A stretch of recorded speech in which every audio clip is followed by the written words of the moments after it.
Welcome back to the David Pakman Show. You could be supporting the David Pakman Show with the Amazon shopping you're already doing. If you use Amazon.com for any purchases at all, go to our website, davidpakman.com, click on the black banner that links to Amazon, and then bookmark that link.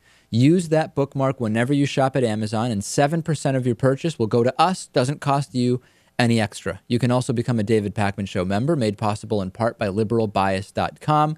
Cutting-edge research shows that Obama causes lightning, cats, and suicide. Find out more about unbiased research like that at liberalbias.com. Today's new member of the day, Bruce Dugsted. Bruce Dugsted, thank you very much. I can't say anything other than thank you for being a member, and I look forward to welcoming many more members on air in the days, weeks, and months to come, Lewis.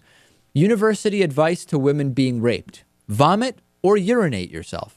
This is the University of Colorado at Colorado Springs Department of Public Safety. They are advising female students to try what some consider to be unusual defenses if a man tries to rape them, such as vomiting, urinating, and claiming that they are menstruating. Okay, these are some interesting ideas. According to ibtimes.com, there was an advisory which was updated just a couple of days ago, and the interesting timing of it, and there's really a lot of behind the scenes going on here that I'll tell you about.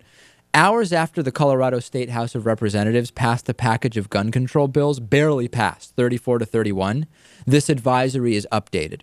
And one of the bills that was passed would make it illegal for people to carry guns on the campuses of public universities. So essentially what we have here is we have Colorado Springs, one of the most conservative cities in the country, kind of protesting the fact that these gun laws were passed, saying, well, since the gun laws say that you can't carry the guns on campus, that's really how women should be able to defend themselves from rapists.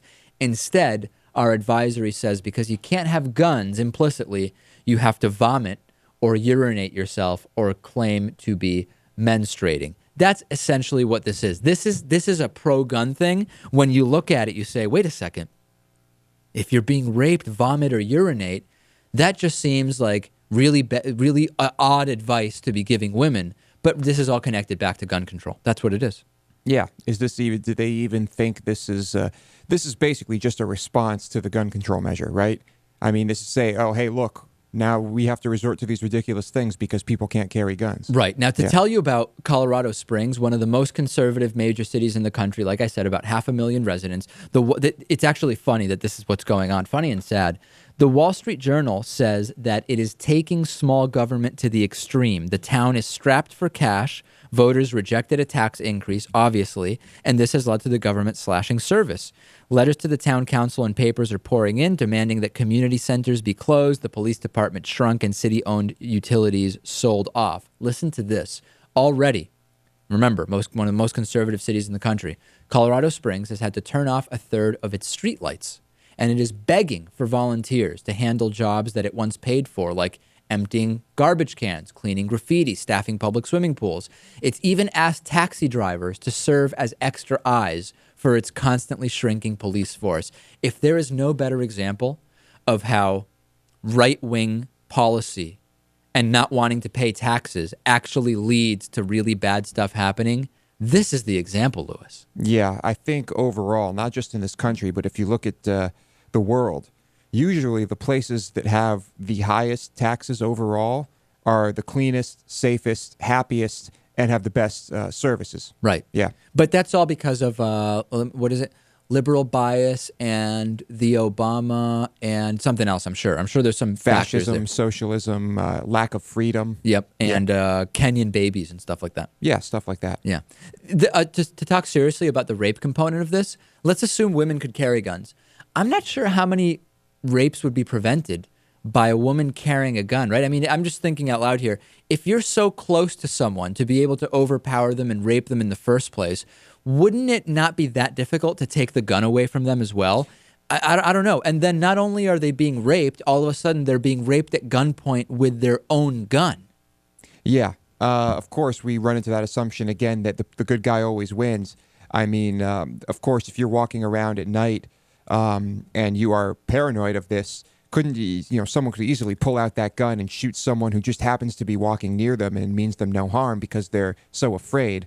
of being raped. The other thing, Natan, is that I could be wrong, but from the doctors I've spoken with, but from what I've read about college situation rape, most of it is date rape type situations or being drugged or just drunk and you don't resist anyway. So a gun in those situations would not even be a factor.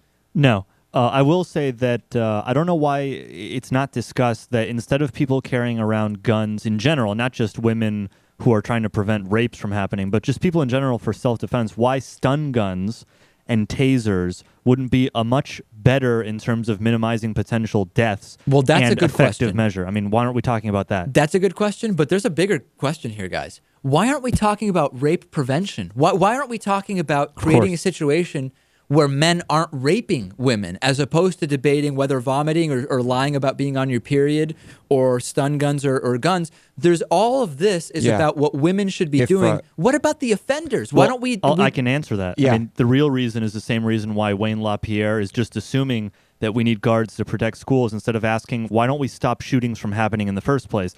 Because he's in the interest of the gun manufacturers. That's the goal here. It has nothing to do with preventing tragedies. It has to do with preserving their quote-unquote right to have as many guns as they want. Go ahead, Louis. And if you want to talk to the people who brought you this advice about preventing rape, they'll tell you that girls should stop wearing short skirts. Yeah, it's the same type of thing. Exactly right.